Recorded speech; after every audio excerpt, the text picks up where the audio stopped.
નમસ્કાર વિદ્યાર્થી મિત્રો, ન્યૂઝ મુક્તાની ગ્રુપ ટ્યુશનમાં ફરી હું આપનું હાર્દિક સ્વાગત કરું છું. મિત્રો, આપણે અગાઉના લેક્ચરમાં હિન્દીની અંદર કાવ્ય પહેલું એટલે કે આપણું પદ્ય પહેલું જે આરાધના હતી તેના વિશે ચર્ચા કરી હતી. તો એમાં આપણે જોયું હતું કે જે પહેલી પંક્તિઓ છે કે દેહ મંદિર ચિત્ત મંદિર એક ही है प्रार्थना, सत्य सुंदर मांगल्य की नित्य हो आराधना, दुखियारों का दुख जाए यही मन कामना, वेदना को परख पाने जगाए संवेदना, दुर्बलों के रक्षणार्थ पौरुष की साधना. हमने यह 4-5 पंक्तियों का अभ्यास किया था. वसंत बापट ने इस पंक्तियों के द्वारा हमने यह समझाया था कि कवि कहते हैं कि मेरी यह प्रार्थना है कि शरीर और मन से सत्य शिव और सुंदर की आराधना हो, लोग सच्चाई के मार्ग पर चलें, उनके मन में दूसरे के विचार आए और सब एक दूसरे के हित के बारे में सोचें.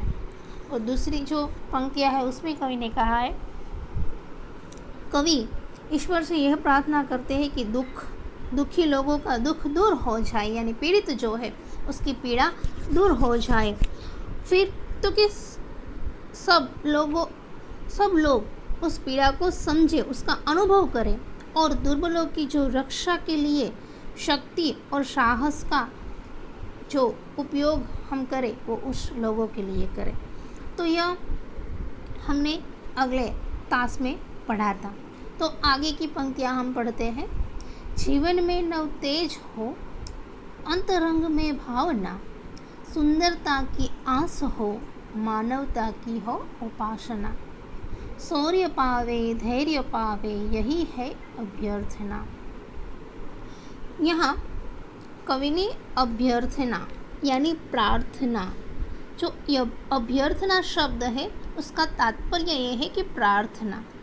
जीवन में कवि प्रार्थना यानी नव तेज, नई चमक, अतरंग यानी अंतःकरण यानी हृदय, अतरंग यानी हृदय, इस पंक्ति के द्वारा वसंत बापट हमें यह कहना चाहते हैं कि सबके जीवन में नया रंग, नई चमक, सबके जीवन में नई चमक हो, सबके हृदय में सुंदर भावनाएं हो, सबके मन में सुंदर आशाएं और सब मानवता की पूजा करें, सभी लोग शौर्य और धैर्य प्राप्त करें, यही प्रार्थना है. जो हमारे जीवन में धीरज, शौर्य तो है, शक्ति तो है ही, परंतु धैर्य भी होना चाहिए. जीवन में कैसी नव तेज होना चाहिए?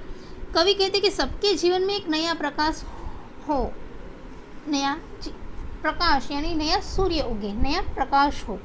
फिर तो कि सबके हृदय में सुंदर भावनाएं हो, अंतरंग, अंतःकरण यानी हृदय में, सबके हृदय में सुंदर भावना यानी दूसरों के प्रति आदर हो, दूसरों के प्रति सद्विचार हो, सुंदरता की आस हो, मानवता की हो उपासना, यानी सबके मन में सुंदर आशाएं हो और सब लोग मानवता की पूजा करें. उपासना यानी पूजा, मानवता की पूजा करें. सभी लोग शौर्य और धैर्य प्राप्त करें, सभी लोगों में शौर्य हो और धीरजता भी हो, यही मैं ईश्वर से प्रार्थना करता हूँ.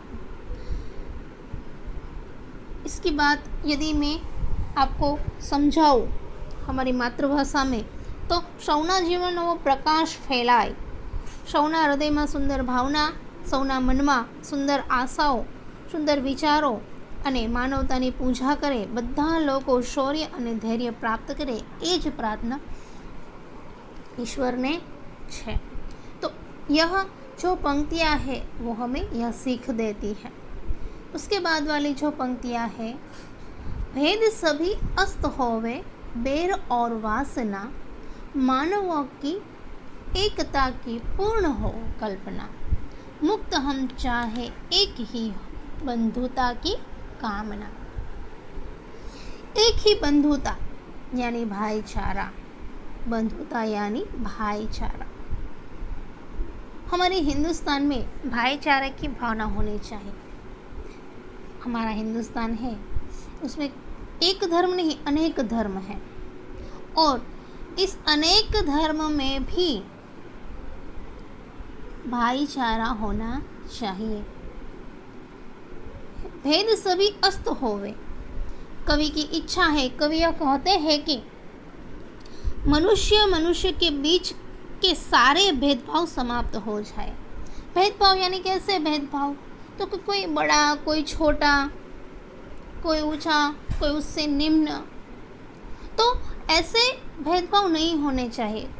उच्च वर्ग, निम्न वर्ग, अमीर, गरीब, तो यह सारे भेदभाव है वो अस्त हो जाए यानी समाप्त हो जाए। कवि यह कहना चाहते इस पंक्ति से, भेद सभी अस्त होवे, यानी जो मनुष्य के बीच में जो भेदभाव है वो मिट जाए। किसी की किसी से दुश्मनी न हो और लोगों की बुरी इच्छाएं नष्ट हो। क्या है? बैर और वासना। बैर यानी दुश्मनी और वासना यानी इच्छा। क्या कहते हैं कवि इस पंक्ति के द्वारा? तो आपस में जो दुश्मनी है एक दूसरों से वो नष्ट हो जाए और जो मन में बुरी इच्छाएं हैं उसका भी नाश हो जाए। मानवों की एकता की पूर्ण हो कल्पना। कल्पना क्या है? तो कि सभी मनुष्य एकता का अनुभव करें और वो पूर्ण हो जाए।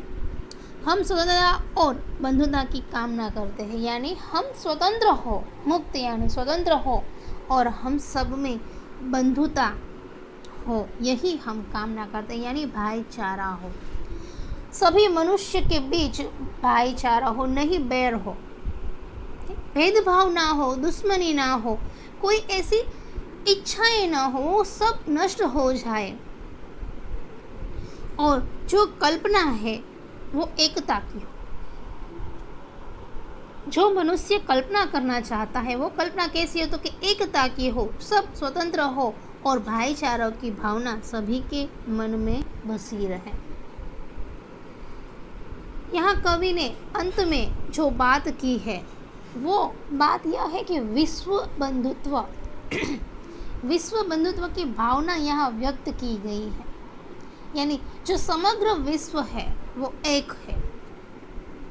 कई धर्म इस विश्व में है, कई देश है, कई धर्म है, कई प्रकार के लोग हैं, परंतु जब भारत में सब बंधुता यानी सर्वधर्म समभाव और सर्वधर्म मम भाव, सर्वधर्म समभाव બધા ધર્મો મારા છે અને સર્વધર્મ મમ ભાવ, સર્વધર્મ સમભાવ બધા ધર્મો સરખા છે અને સર્વધર્મ મમ ભાવ બધા ધર્મો મારા છે। જો આવું વિચાર આવે તો કવિની જે ઈચ્છા છે વિશ્વ બંધુત્વની ભાવના, વિશ્વમાં જે લોકો છે એ બધા ભાઈચારાની જેમ રહે, એ અહીંયા ચરિતાર્થ થઈ શકે। કવિ એ કહેવા માંગે છે આ કાવ્ય દ્વારા। कवि ने जो यह पंक्तियाँ हमें दी है, यानी यह पद्य जो हमारे समक्ष रखा है आराधना, तो समग्र पद्य में यही बात कवि ने की है कि मनुष्य के अंदर जो बैर भाव है, यानी एक दूसरों के प्रति वो सच्चाई के मार्ग पर चले, दूसरे के दुखों को समझे, दुर्बलों की रक्षा करे, उसके जीवन में नया प्रकाश लाए, हृदय में सुंदर भावनाएं हो, सुंदर विचार आए और शौर्य और धीरजता प्राप्त करें। फिर तो कि मनुष्य के बीच में कोई भेदभाव ना हो, वो समाप्त हो जाए, दुश्मनी ना हो, बुरी इच्छाएं नष्ट हो जाए और एकता का विचार आए। कवि स्वतंत्रता और बंधुता की कामना ईश्वर से करते हैं कि हे ईश्वर, पृथ्वी पर सभी लोग, इस धरती पर सभी लोग एकजुट होकर रहें। तो इस काव्य के अंत में, इस काव्य को पूरा करते हुए हम कहते हैं कि इस कविता में कवि ने सत्य, शिव और सुंदर की बात की है। सत्य होना चाहिए हमारे जीवन में, शिव की आराधना और सुंदरता होनी चाहिए, मन के विचार सुंदर होने चाहिए और इन सब से विश्व बंधुत्व की भावना विकसित होती है। तो यह बात कवि हमें यह काव्य के द्वारा बताना चाहते थे। अब हम उसका स्वाध्याय देखते हैं। तो स्वाध्याय में एक वाक्य के प्रश्न के उत्तर है। आपको हिंदी की एक नोटबुक बनानी है और उसमें यह स्वाध्याय लिखना है। स्वाध्याय के 5 प्रश्न हैं और दूसरा प्रश्न है, निम्नलिखित प्रश्नों के उत्तर लिखिए। यह काव्य पंक्ति का आशय स्पष्ट कीजिए, तो यह हमें नहीं लिखना है। काव्य पंक्ति पूर्ण कीजिए, तो यह लिखना है। गुजराती शब्द हमें लिखने हैं। प्रश्न 3 जो है, काव्य पंक्ति का आशय स्पष्ट कीजिए, तो उसमें हमने 1, 2 ही लिखने हैं, 2 ही है और वो 2 ही लिखने हैं। और जो 4 प्रश्न आपके सामने है वो भी हमें लिखने हैं। पहला प्रश्न हमारा है कि कवि कैसे मांगल्य की आराधना करते हैं। तो मांगल्य क्या है, तो कि सुंदर विचार है, सत्य के मार्ग पर चले, सबके मन में सुंदर विचार आए और सब एक दूसरों की कल्याण की बात सोचे। पहले जो पंक्ति में थे वो। दूसरा है, कवि के अनुसार किसके दुख दूर होने चाहिए, तो दुखियारों के। किस प्रकार के दुखी लोग, तो तरह तरह के दुख है, इन दुखों से छुटकारा पाने का उन्हें कोई मार्ग नहीं सूझता, उन्हें दूसरों की सहानुभूति नहीं मिलती, तो वह स्वयं अपने दुखों से मुक्त नहीं हो सकते। ऐसे अपेक्षित असहाय लोगों का दुख हमें दूर करना चाहिए। लोग कई प्रकार के दुखी होते हैं। कई बार तो लोग अपने दुख के कारण मृत्यु से भी भेंट लेते हैं। तो ऐसे लोगों का दुख हमें दूर करना होगा। कवि की अभ्यर्थना क्या है, प्रार्थना क्या है, तो तीसरा चरण हमें देखा, उसमें यह बात है, कवि भेदों का नाश करने की बात क्यों करते हैं। तो संसार में कई प्रकार के भेद हैं। मैंने आपको बताया, ऊंच नीच का भेद, अमीर गरीब का भेद, जाति पाति का भेद। तो इन प्रकार के भेदभावों में मनुष्य समाज में जो ईर्ष्या द्वेष है उससे वो संघर्ष बढ़ता है और इसके कारण मानवता की जो एकता है उसमें बाधाएं आती है और वो विश्व बंधुत्व का सपना है वो पूरा नहीं हो सकता। तो उसे पूरा करने के लिए मनुष्य को एक होना चाहिए। और जो एकता है वो किस प्रकार आती है, तो कि मनुष्य के बीच में जो भेदभाव है वो हमें कम करने चाहिए और इसके द्वारा ही वो कम होते हैं। जो हम भेदभाव रखेंगे तो विश्व बंधुत्व की भावना है वो कभी पूरी नहीं होगी। इसलिए हमें भेदों का नाश करना पड़ेगा।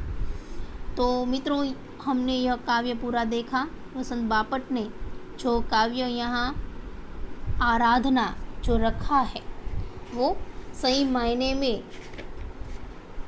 कहा जाए तो विश्व को एक करने के लिए उन्होंने सही बात इसमें की है। तो फिर से एक बार कह देती हूँ कि भाई इस पद्य में कवि ने सब लोग अच्छे कार्य और सच्चाई का व्यवहार करें, सबकी भावनाएं सुंदर और विचार कल्याणकारी हो, सुखी लोग दुखियों की पीड़ा को समझें, यह मंगल कामना है कवि की।